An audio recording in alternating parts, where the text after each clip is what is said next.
joie de vous voir réunis, de vous imaginer réunis en Espagne, vous des jeunes de 45 pays, tous les pays, en tout cas de tous les continents, et réunis mystérieusement par celui qui fait encore beaucoup peur, la personne handicapée mentale.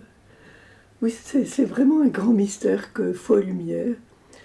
Je voudrais juste vous en dire un mot, parce que peut-être vous avez entendu dire que Jean Vanier et moi, nous sommes les fondateurs de ce mouvement qui grandit maintenant dans 80 pays. Eh bien, en fait, c'est pas la réalité.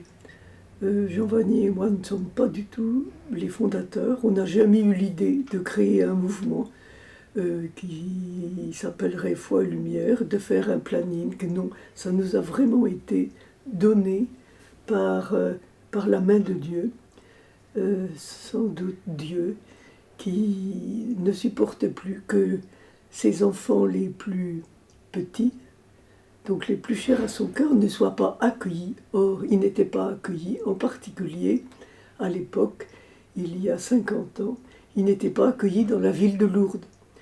Et Camille et Gérard, qui avaient 2 enfants handicapés très profonds, qui ne pouvaient pas marcher, qui ne pouvaient pas manger, qui ne comprenaient rien.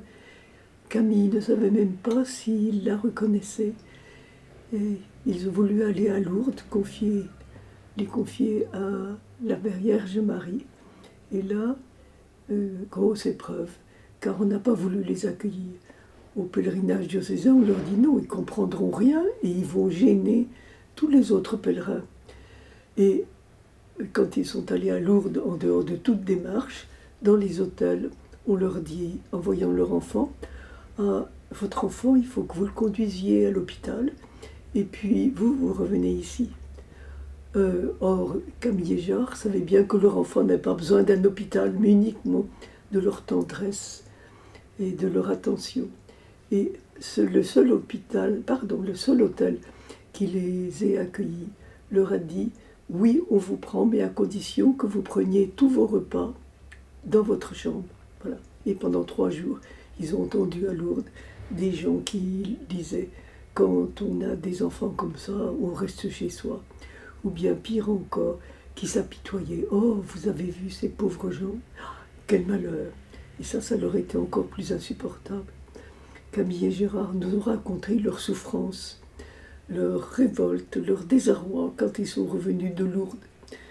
Et nous nous sommes dit, ensemble, mais c'est pas possible que des enfants les plus chers au cœur de Dieu ne soient pas accueillis à Lourdes par la Sainte Vierge qui elle-même a choisi la plus petite, la plus misérable de Lourdes pour livrer son message au monde entier.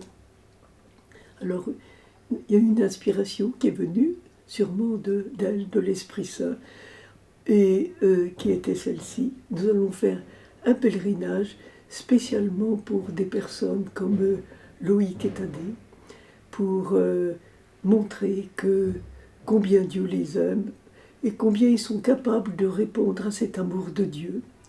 Voilà, on s'est mis en route avec beaucoup de convictions, mais beaucoup de difficultés, parce qu'il y avait des réserves, même des obstacles, et des gens qui n'en voulaient pas.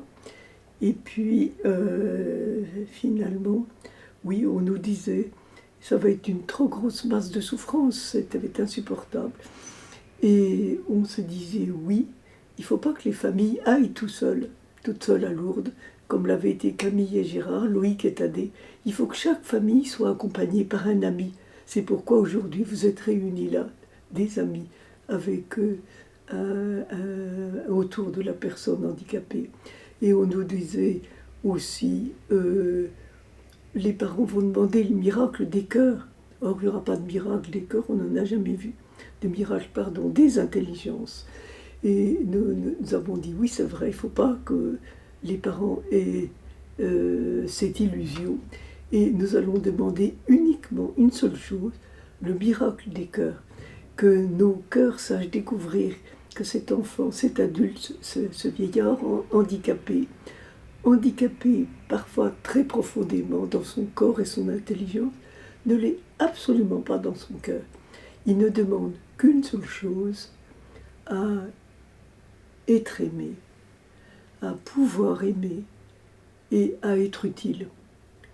Et en fait, c'est les trois choses les plus essentielles pour nous tous. Mais elles ont été recouvertes par beaucoup d'autres désirs. Le désir de l'argent, le désir du pouvoir, le désir du succès, le désir d'être connu. Et nos frères et sœurs handicapés, avec qui vous allez passer, vous avez la grâce de passer ces quelques jours, vont vous apprendre, vous nous réapprendre sans cesse que c'est ça l'essentiel de l'existence, l'essentiel pour lequel nous avons été créés par l'amour, pour l'amour.